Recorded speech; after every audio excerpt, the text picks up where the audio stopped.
नमस्कार मैत्रिणींनो, स्वागत आहे तुमचे रेणूच्या व्लॉगमध्ये। आज आपण बनवणार आहोत पौष्टिक असा गव्हाच्या शेवयांचा उपमा।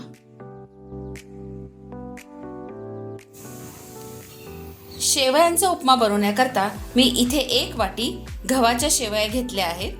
ह्या शेवया घरी बनवलेल्या आहेत। ह्या बारीक अशा चुरून घ्यायच्यात आपण। उपम्याकरता फोडणीला लागणारे बाकीचे साहित्य आपण पाहूया। 1 चमचा मी इथं मोहरी घेतली आहे, 1 चमचा जिरं, 1 छोटा चमचा लाल तिखट, 1 छोटा चमचा हळद, 1 चमचा गरम मसाला पावडर, थोडेसे शेंगदाणे, 1 लिंबाचा रस, एका लिंबाचा रस घेतलाय मी हा, 1 गाजर बारीक चिरून घेतलंय, कोथिंबीर घेतली आहे बारीक चिरून, कढीपत्त्याची पानं घेतलीत आणि 1 कांदा घेतलाय बारीक चिरून। इथे गॅसवर मी 1-2 मिनिट पॅन गरम करत ठेवला होता। त्यामध्ये मी आता 2 चमचे तूप घालतेय। हे आपलं घरचं तूप आहे। आता त्यामध्ये ह्या शेवया आपण भाजून घ्यायच्या।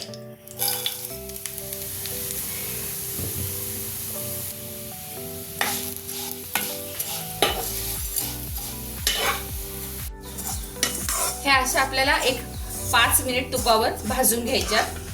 जास्त भाजायच्या नाहीत त्या।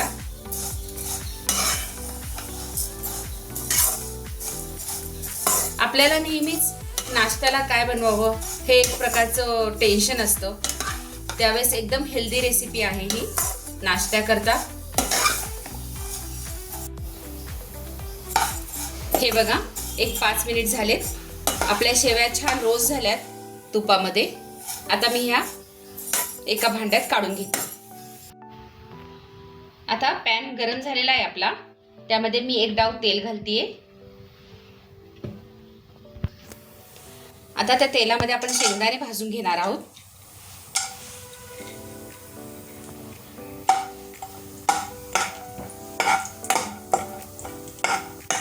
थोडेसे शेंगदाणे आपण ह्यावर रोस्ट करून घेणार आहोत।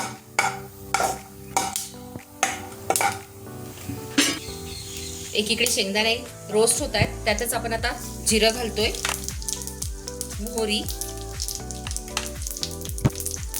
हळद, कढीपत्ता। आता मी त्यात घालते बारीक चिरलेला कांदा। कांदा आपल्याला थोडा छान परतून घ्यायचा आहे तेलामध्ये।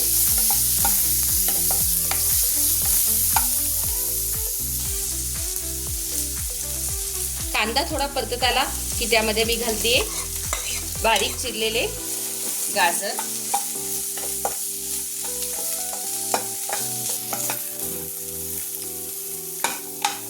कांदा आणि गाजर छान परतले गेले त्यात आता मी घालते लाल तिखट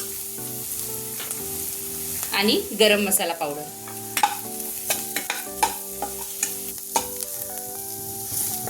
ही फोडणी छान बसली आहे।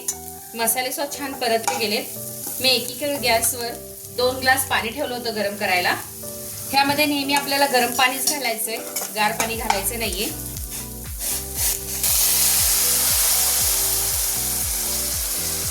थोडंसं पाणी मी बाजूला ठेवते। हे जर लागलं तर आपण त्यात नंतर ऍड करू शकतो। आता मी त्यात घालते चवीनुसार मीठ। आता पाणी चांगलं उकळलंय, मी गॅस बारीक केलाय आणि ह्या उकळत्या पाण्यात मी ह्या शेवया सोडतीये। हे पहा, आता आपल्याला छान हे एकत्र करून घ्यायचंय।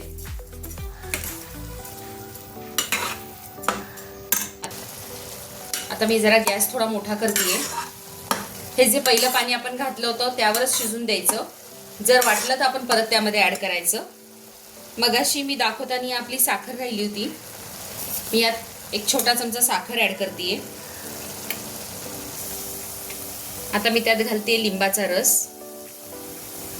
पुन्हा छान मिक्स करायचं। आता आपण पॅनवर झाकण ठेवून 5 मिनिट त्याला शिजून देणार आहे। आता 5 मिनिट झालेत, आपण झाकण काढून पाहूया।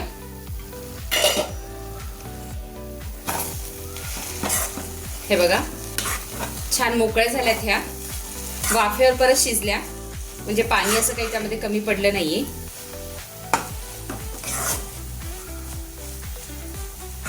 आता आपण वरून कोथिंबीर टाकणार आहोत.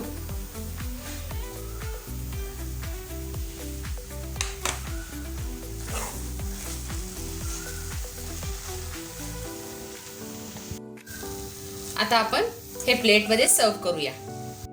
आता मी छान केळीच्या पानामध्ये वाढणार आहे तो खाण्याकरता.